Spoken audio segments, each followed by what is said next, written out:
खिता पीर पंचाल के सरहदी जिला पुंछ और राजौरी के अंदर आधा दर्जन से ज़्यादा मकामात पर एनआईए की छापामार कार्रवाई देर रात से ही जारी है। बताया जाता है रात को 2:30 बजे के करीब एनआईए की टीम ने राजौरी के 4 मुख्तलिफ मकामात पर छापामार कार्रवाई की। साथ साथ सुरनकोट और मेंढर के अंदर भी ये कार्रवाई की गई है और राजौरी के अंदर सरकारी मुलाजिम के साथ साथ एक एजुकेशन ट्रस्ट है, उस पर भी ये छापामार कार्रवाई की गई है, जिसमें किसी की गिरफ्तारी की खबर तो सामने नहीं आई, मगर ज़राए से एक खबर ज़रूर सामने आई है कि एनआईए की तरफ से कई दस्तावेज यहाँ से अपने साथ लिए गए। हालांकि कार्रवाइयाँ काफ़ी देर तक चलती रही। उसके बाद खबरें जब पहले ये खबर आई थी कि एक मकामात पर एनआईए की तरफ से छापामार कार्रवाई की और वक्त के साथ साथ ये खबर बढ़ती गई कि फिर 4 जगह पर पहुंच गई है कार्रवाई। उसके बाद ये खबर सामने है कि एक और मकामात है जहां पर ये छापामार कार्रवाई की गई है, जिसमें गवर्नमेंट एम्प्लॉइज के साथ साथ एक एजुकेशन ट्रस्ट है जिस पर छापामार कार्रवाई की गई। और सबसे बड़ी कार्रवाई जो देखने को मिली वो एजुकेशन ट्रस्ट जो अलहुदा एजुकेशन ट्रस्ट राजौरी की वार्ड नंबर 2 के अंदर है, उसके अंदर सबसे ज़्यादा वक्त देखने को मिला, जहाँ काफ़ी वक्त तक छानबीन करने के बाद पूछताछ भी की गई। और उसके बाद खबर ये सामने आ रही है कि राजौरी के अंदर अभी भी एनआईए की तरफ से कुछ लोगों से पूछताछ की जा रही है, क्योंकि दौरान शब से ही एनआईए की तरफ से राजौरी पुंछ के आधा दर्जन से ज़्यादा इलाके हैं जहां एनआईए की छापामारी हुई और पूछताछ के साथ साथ कुछ दस्तावेज भी साथ लिए गए हैं। राहुल सूदन के साथ जमशेद मलिक, राजौरी। इस वक्त हम डाबंगलो डोडा में है और आपको बताना चाहेंगे डेमोक्रेटिक आज़ाद पार्टी जिस तरह से अलग अलग डिस्ट्रिक्ट में जाके अपनी बॉडी तैयार कर रही है, वहीं पे आज ज़िला डोडा के अंदर भी डेमोक्रेटिक आज़ाद पार्टी के कुछ लोग आए हैं, जिसमें सीनियर लीडर अब्दुल मजीद वानी जी हैं और गुलाम मोहम्मद सुरड़ी साहब भी हैं और कई सारे इनके साथ जो डेमोक्रेटिक आज़ाद पार्टी के साथ जो लोग जुड़े हैं वो यहाँ पे मौजूद हैं। और इनसे जानने की कोशिश करेंगे कौन कौन सी बॉडी को तैयार किया जा रहा है, डिस्ट्रिक्ट लेवल पे बॉडी को तैयार किया जा रहा है और उनका किस तरह का काम रहेगा और कौन कौन सी बॉडी तैयार की जा रही है। सर आपको वेलकम है, क्या बताना चाहोगे जिस तरह से गुलाम नबी आज़ाद साहब ने पहले रिज़ाइन दिया कांग्रेस पार्टी से, उसके बाद जो है एक अपनी पार्टी तैयार की, तो क्या बताना चाहेंगे जिस तरह से अलग अलग डिस्ट्रिक्ट में जाके आप बॉडी तैयार कर रहे हैं, किस तरह की बॉडी है ये? सबसे पहले तो आप लोगों का शुक्रिया। मैं आपको ये कहूं कि कमेटी जो है आज़ाद साहब ने फ्रेम की है और उसमें सीनियर लोग रखे हैं, अच्छे लोग रखे हैं, तजर्बाकार लोग रखे हैं और वकील हजरात रखे हैं और जिनका सियासी तजर्बा भी है और कानूनी तजर्बा भी है। पुलिस रिटायर्ड पुलिस ऑफिसर भी रखे हैं और सियासत से ताल्लुक़ रखने वाले लोग उनको भी रखा है। और ये कमेटी आम कमेटी नहीं है, बल्कि एक कमेटी जो आज़ाद साहब ने फ्रेम की है, ये तंजीमी स्ट्रक्चर को कैसे खड़ा किया जाए उसके लिए कंडीशन तो उन्होंने बिल्कुल खुली करके रखी हैं कि किसी भी आदमी को किसी जगह कोई मौका न मिले कि वो कहीं सवालिया निशान या सवालिया फिक्रा जाहिर करे। उसमें ये है कि पार्टी आज़ाद साहब ने जिस वक्त पार्टी लॉन्च की और उस पार्टी लॉन्च करने के बाद यही एक हमारा मिशन था कि पार्टी लोगों तक कैसे पहुंचे और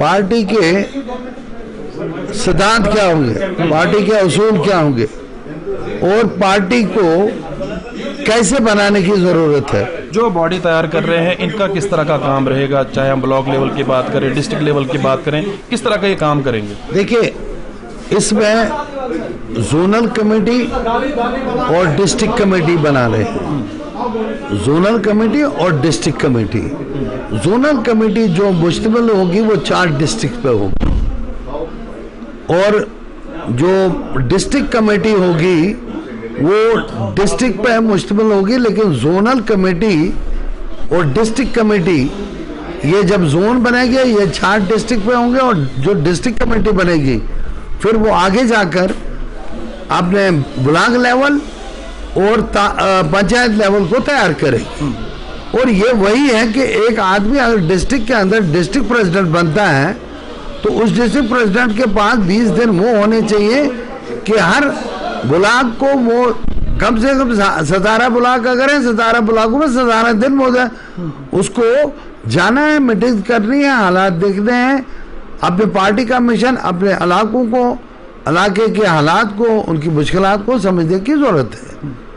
उसके बाद वही ब्लॉक की कमेटी पंचायत के बीच में जाकर उसमें डिस्ट्रिक्ट प्रेसिडेंट भी होगा, ब्लॉक भी होगा और पंचायत भी होगी, वो मिलके फिर पंचायतों तक पहुंचेंगे।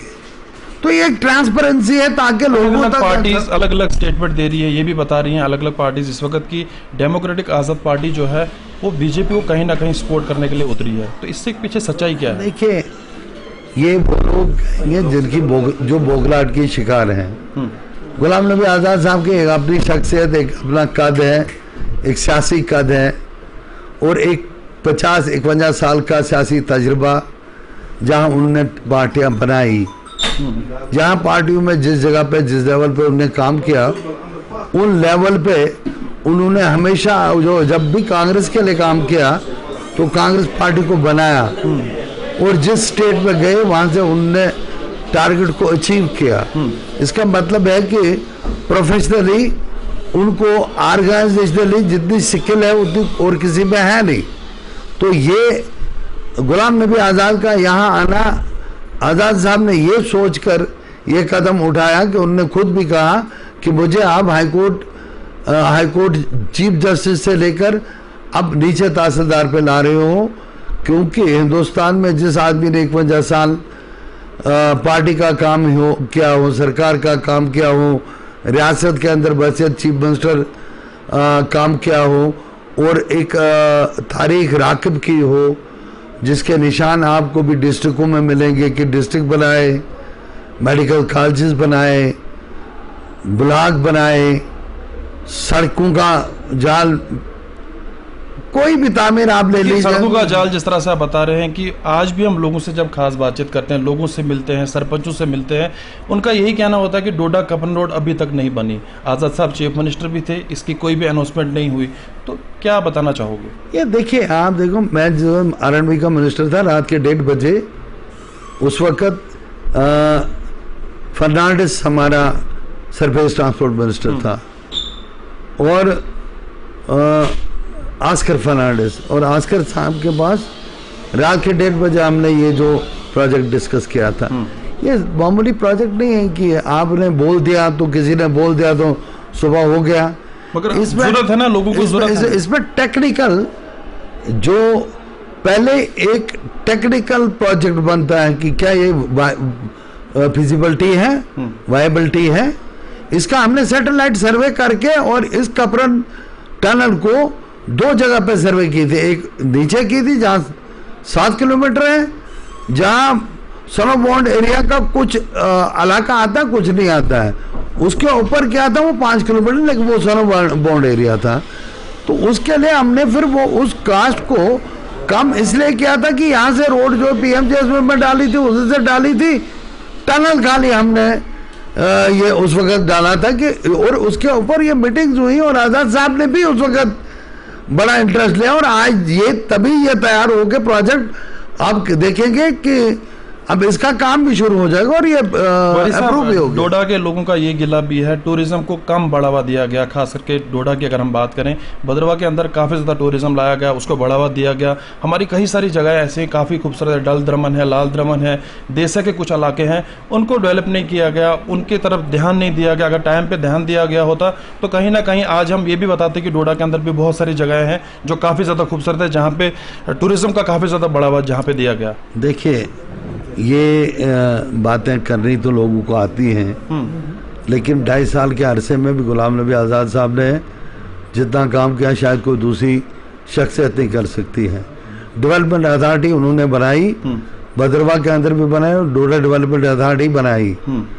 उसके बाद उसके ऊपर काम करने के मौका जो बाकी सरकारों को मिला था उन्होंने नहीं किया। लेकिन जिस वक्त गुलाम नबी आज़ाद साहब ने बस ये चीफ मिनिस्टर काम किया, आप देख लीजिए, उसी आपका लाल दमन है, लाल दमन में आपने टूरिस्ट हट हम लोगों ने बनवाए, फॉरेस्ट हट हमने बनवाया, डल दमन में हमने क्या। उसके बाद भी किसी आदमी ने, जब गुलाम नबी आज़ाद साहब यहाँ से गए, उसके बाद मुझे बताइए 2014 से लेकर 22 तक क्या काम हुए हैं, जिन कामों की लिस्ट लेकर ये फिरे, ये वही काम गिनते हैं जो गुलाम नबी आज़ाद साहब ने किए हैं। ये मेडिकल कॉलेज का जिक्र करते हैं तो वो पहले गुलाम नबी आज़ाद साहब ने बस ये थे हेल्थ मिनिस्टर, आपको हर जगह मेडिकल कॉलेजेस दे, कैंसर कॉलेजेस दे, आपके जम्मू मेडिकल कॉलेज को वो एम्स के पैटर्न पे बनाया। कॉलेज की बड़ी यहाँ पे डिमांड थी, वो नहीं दिया गया। वुमेन कॉलेज काफी देर है ना, डिमांड थी चनाब खित्ते के लोगों के, खास करके डोडा के लोगों की। वो उस वक्त भी हमने प्रपोज किया था, उसमें हमने लैंड भी एक्वायर की थी और वो एग्रीकल्चर लैंड को हमने ट्रांसफर भी किया था, लेकिन हमारी सरकार ही नहीं रही। उस सरकार के बाद अगर प्रपोजल सरकारों के पास आते तो उनको ये करना चाहिए था, फिर क्यों नहीं किया। वानी साहब, आखिरी में क्या बताना चाहोगे लोगों को, जिस तरह से हम देख रहे हैं कि अगर आपको अलायंस करना पड़ा, क्या आप भारतीय जनता पार्टी का दामन थामेंगे, उनके साथ अलायंस कर पाएंगे? अब मेरी बात सुनिए, गुलाम नबी आज़ाद साहब गांधी जी के असूलों पर चलने वाले इंसान हैं, और गांधी जी ने कभी जब उन्होंने आज़ादी हिंदुस्तान को दिलवाई, उन्होंने कभी नहीं ये कहा कि मुझे प्रधानमंत्री बनाओ। उन्होंने कहा था कि ये मेरा मिशन है, मैंने लोगों के, यहाँ के हिंदू, यहाँ के मुसलमान, यहाँ के सिख, यहाँ के ईसाई, यहाँ के रहने वालों को, बाशिंदों को ये आज़ादी जो गुलामी की जंजीरें थी उनसे छुटकारा कैसे दिलाया जाए। और गांधी ग्लोबल फैमिली का भी एक ही आदमी है इस वक्त जो गुलाम नबी आज़ाद साहब उसकी रहबरी करते हैं। गुलाम नबी आज़ाद साहब उस शख्सियत का नाम नहीं है कि वो अपने किसी भी आदमी को ये शक हो कि वो अलायंस में किसी उन लोगों के साथ जाएं जिन लोगों के साथ भाईचारे में अगर वो दरार डालने वाले लोग हैं, तो वो कभी हो ही नहीं सकता है कि वो अलायंस किसी के साथ करेंगे। पब्लिक को क्या मैसेज देना चाहेंगे आप? मेरी गुजारिश है कि गुलाम नबी आज़ाद साहब ईमानदार, दयानतदार, और 2.5 साल का ये अरसा जो उन्होंने देखा है आज़ाद साहब की काविशों का, आज़ाद साहब की खिदमत का, उनके जज्बात का, उनके काम करने का तरीके का, लोगों को गुर्बत से निकालने का, तो चाहिए लोगों को कि गुलाम नबी आज़ाद साहब के हाथ मजबूत करें, और जो चीज़ें, जो मिशन अधूरा रह गया है गुलाम नबी आज़ाद साहब का, वो आकर उस मिशन को पूरा कर सके। बहुत बहुत शुक्रिया हमसे बात करने के लिए। एक्स आरएंडबी मिनिस्टर अब्दुल मजीद वानी हमसे बात कर रहे थे, और डेमोक्रेटिक आज़ाद पार्टी के इस वक्त सीनियर लीडर है, और साफ तौर पे बता रहे थे कि लोगों को, यूथ को साथ देना होगा हमारा, और कहीं ना कहीं ये जो बॉडी तैयार कर रहे हैं, खास करके चुनाव खित्ते की हम बात करें तो अलग अलग बॉडीज यहाँ पे तैयार की जा रही हैं। अब देखना ही होगा कि इस बॉडी को किस तरह से तैयार किया जाएगा और आने वाले टाइम में ये बॉडी किस तरह का काम करेगी।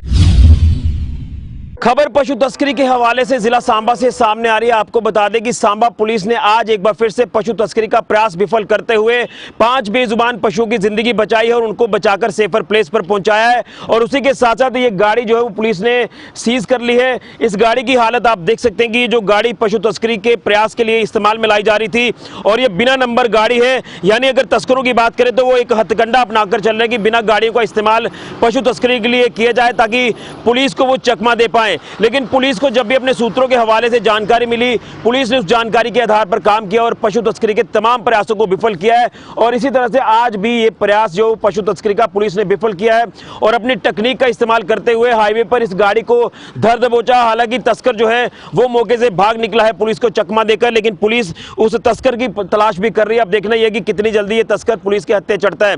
लेकिन जिस तरह से इन तमाम बिना नंबर की गाड़ियों का इस्तेमाल किया जा रहा है पशु तस्करी के लिए, ये एक चिंता का विषय है। और चिंता का विषय यह भी है कि देश के अन्य हिस्सों से गाड़ियां भरकर जो पशुओं की लाई जाती है जम्मू कश्मीर में और उनको कश्मीर घाटी पहुंचाया जाता है, इसमें एक बहुत बड़ा नेक्सस काम कर रहा है। उस नेक्सस को तोड़ना होगा और कहीं ना कहीं लखनपुर प्रवेश द्वार जम्मू कश्मीर यूटी का, वहां पर गाड़ियों की जांच ना होना, यह भी एक सवालिया निशान है, क्योंकि सिक्योरिटी लैब्स आप इसे मान के चल सकते हैं।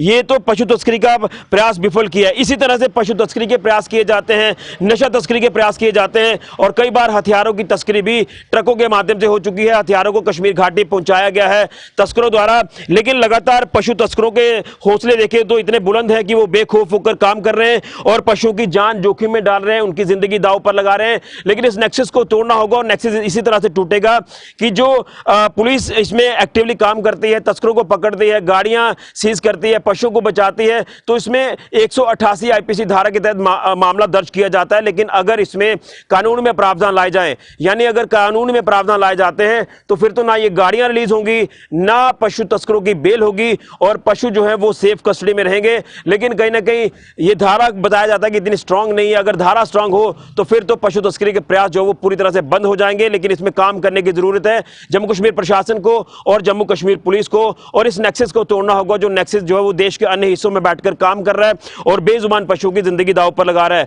ये बड़ी कामयाबी आज सांबा पुलिस को मिली है। इससे पहले गढ़वाल पुलिस ने कामयाबी हासिल की, विजयपुर पुलिस ने, बड़ी ब्राह्मणा पुलिस ने, और सांबा पुलिस भी लगातार पशु तस्करी के प्रयास जो है वो विफल कर रही है। क्राइम को खत्म करने की कोशिश की जा रही है। जिला सांबा में इस समय लगातार क्राइम की जो घटनाएं पेश आ रही है उसके ऊपर पुलिस एक्टिवली काम कर रही है और तमाम क्रिमिनल्स को इस समय धर दबोचा जा रहा है। लेकिन अगर इस गाड़ी की बात करें तो गाड़ी की हालत आपके सामने है। जिस टेक्निक का इस्तेमाल पुलिस ने किया वो टेक्निक जो वो पूरी तरह से कामयाब हुई और इस गाड़ी को धर दबोचा। हालांकि तस्कर फरार है, अब देखना यह कि कितनी जल्दी उसकी धरपकड़ होती है। लेकिन ये बड़ी कामयाबी आप मान के चल सकते हैं कि सांबा पुलिस ने पशु तस्करी का ये प्रयास विफल किया है। 5 बेजुबान पशुओं की जिंदगी बचाई, उन्हें सेफर प्लेस पर पहुंचाया और गाड़ी सीज हो चुकी है। धारा 188 आईपीसी के तहत मामला पुलिस ने दर्ज कर लिया। ये बड़ी कामयाबी सांबा पुलिस को हाथ लगी है।